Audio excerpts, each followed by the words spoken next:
This is AM Agenda. Thanks for being with us this morning. Joining me now from Melbourne, Liberal frontbencher Senator Mitch Fifield, and at the Sky News Centre, Labor MP Ed Husic. Gents, good morning. Morning. Good morning. Ed, I want to ask you, first of all, if I can, about this Tasmanian move. Lara Giddings' announcement the weekend. What do you make of it? Yeah, I think that, given that the Marriage Act is administered federally, I don't necessarily see the point of going through this process, since we've already embarked on a way in which to get this resolved. So and I'm only one MP, but I think personally it would be better to just manage it at the federal level and leave it at that. It is, as you can tell from your interviews this morning, something that you have very deeply felt beliefs about on either side of the debate. So it's instead of having 50 million of these debates occur all over the place, just manage it in the way that it's supposed to be under the Federal Act. Senator Fifield, your thoughts on the Tasmanian move? Do you support it or not? Well, marriage law is something that I think should be determined at the federal level. One of the issues that we have nationally is that the Australian Labor Party took to the last election a policy that there would be no change to the Marriage Act. Labor have walked away from that. The Coalition took to the last election a policy that there would be no change to the Marriage Act, and we're sticking to that. I think if there is to be a change to marriage legislation, if a party is to change its position, then it's incumbent upon them to take that to the voters at an election. We haven't seen that occur federally, but in relation to the Tasmanian proposal, I think these matters are best handled at the national level. There are some in your side, though, Senator Fifield, who would prefer and who have argued that a conscience vote is the best way to manage an issue like this. Well, a conscience vote or a free vote is usually accorded in a situation where a party doesn't have a policy. And we do have a policy, which is that the Marriage Act remain as it is. But having said that, unlike the Australian Labor Party, the Liberal Party does recognise the right of an individual to exercise their vote. And if an individual does that, contrary to the party policy, then that's respected. We don't automatically expel them, as is the case in the Australian Labor Party. But not if you're on the front bench like yourself or Malcolm Turnbull or others who would want to cross the floor. They would have to resign their position, wouldn't they? Well, we observe the principle of shadow ministerial and cabinet responsibility, whereby if you're a member of the front bench, you're bound by the party policy, and we do have a policy, and that is to support the status quo. Ed Husic, this is not really where the Prime Minister or the government would want the debate, is it? As much as Alex Greenwich from Marriage Equality did say that this isn't a side issue, it's not an issue which is front of mind for many Australians, and I suppose the people that you're trying to reconnect with in the Labor Party. Look, I accept that in a parliament you're going to have, and through the course of a parliamentary term, there'll be a range of issues that you went to an election with, and there'll be a range of issues that crop up in the middle of that term that you need to deal with. And you just can't, I mean, I've got a difference of opinion in terms of what Mitch said. I think that, you can't claim to be the party of liberalism and not allow your people to actually have a conscience vote. And I think ultimately you do have to deal with issues as they arise, and that's what's happening here. So I think, if you're fair income, you'll allow people, MPs, to make their mind up depending on, where they believe the right way to fall on the issue is. I know it's been a difficult one for you personally, because you have a different view, I think, to many in your electorate. Is that right? Can you explain which way you're going to vote on this matter? Oh, look, I personally don't see issue with changing the Act, but I've got a strong belief that I need to represent the views of my electorate. And what I get moving around the electorate is a view that says that people aren't prepared to change the Marriage Act, so I'll be acting accordingly. All right, let's move on and look at this speech today to the Institute of Public Affairs. It's been reported on, a preview of it given to the Australian newspaper. Tony Abbott, critical of the way the government's responding to its concerns over media, calling for, looking at the Finkelstein review and considering more regulation. I'll quote a little bit of it to you.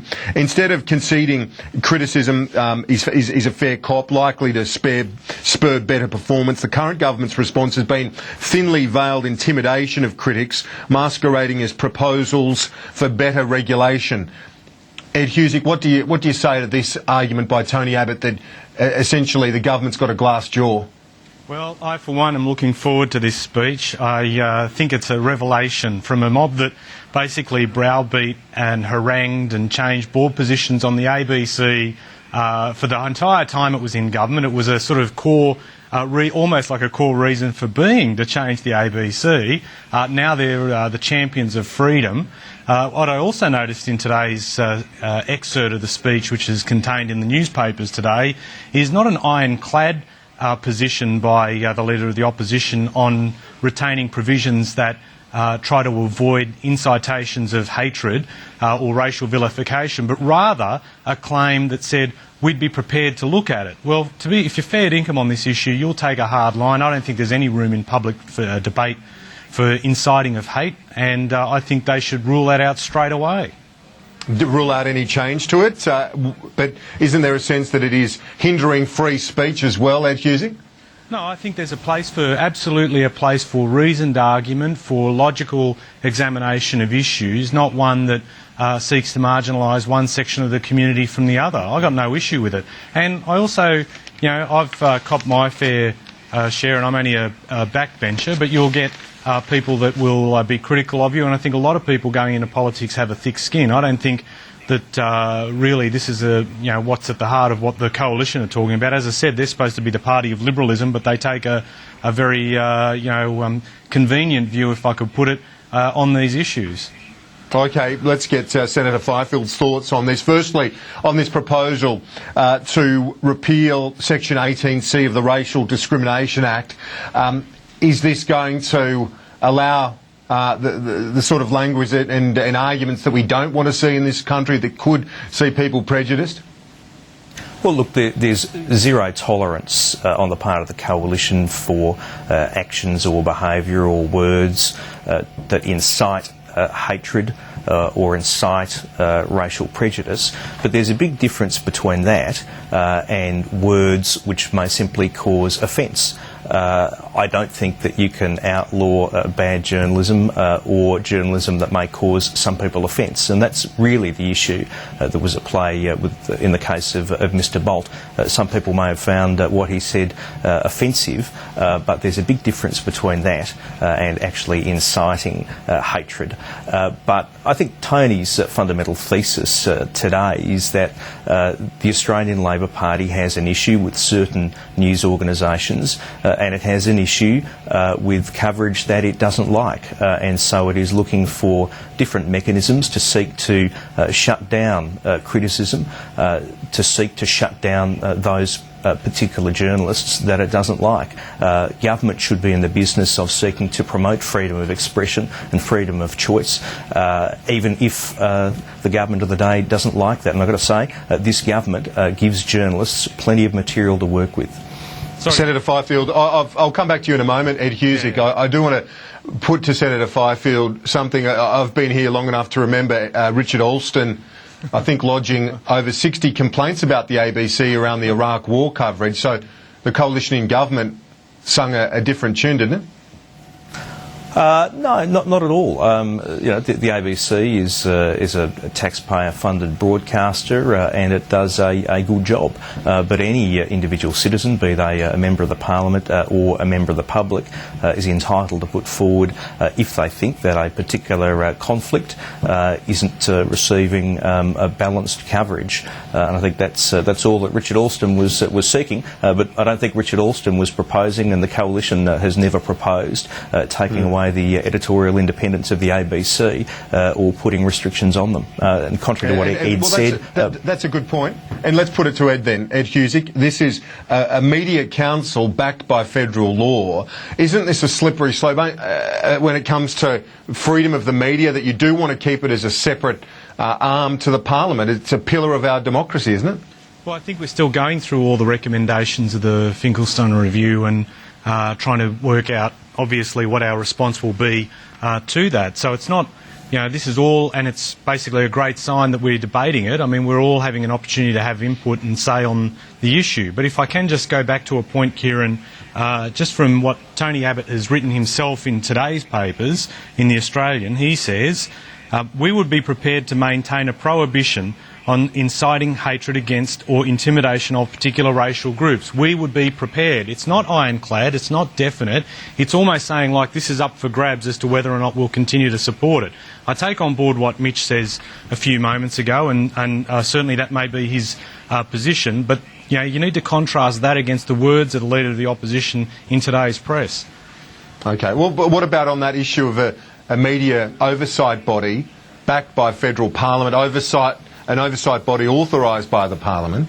Isn't that a worry when free media has been, as I say, one of the pillars of our democracy since federation? Well, I go back to my words earlier, and Kieran. before it. I'll go back to my words earlier, Kieran, that these are only proposals that are being put forward that need consideration of government, and obviously, we need to go through that process of taking into account both reports, including the Convergence report as well, before we make a decision. Has the government been too quick to blame the media for bad coverage when instead of taking credit or accepting the responsibility for their own mistakes? I don't think so. I think certainly it's been the case that, and as I was saying earlier, in public life you're going to get pretty, as they say, robust views about what you do, and you just got to get on with it. Okay, Senator Fifield, isn't this just a cycle of politics that whoever's in government has a gripe with the press? Oh, sure. Every government has a gripe with the press. I mean, I don't think anyone would ever say that the media were ever particularly fond of John Howard or gave him a particularly fair go. But John Howard didn't seek to introduce new legislative-backed organisations with powers to set media standards. He just copped it on the chin and got about the business of trying to explain what his government was doing. This government has taken an entirely different approach. They're talking about things like public interest tests as to who are in effect appropriate people to have control of media interests. That's positively Orwellian. Having a government body that can seek to enforce media standards, again, that's positively Orwellian. Who determines the standards? Okay. Who enforces the standards? What we want is a robust political culture. That is the greatest safeguard. Senator Fifield and Ed Husic, gents, thanks for that this morning. Have a good week. Good on you. Thank you. Thanks, Mitch. Thanks, Kieran. Thanks, Ed. And that's all for AIM Agenda. Thank you for your company. The news is next.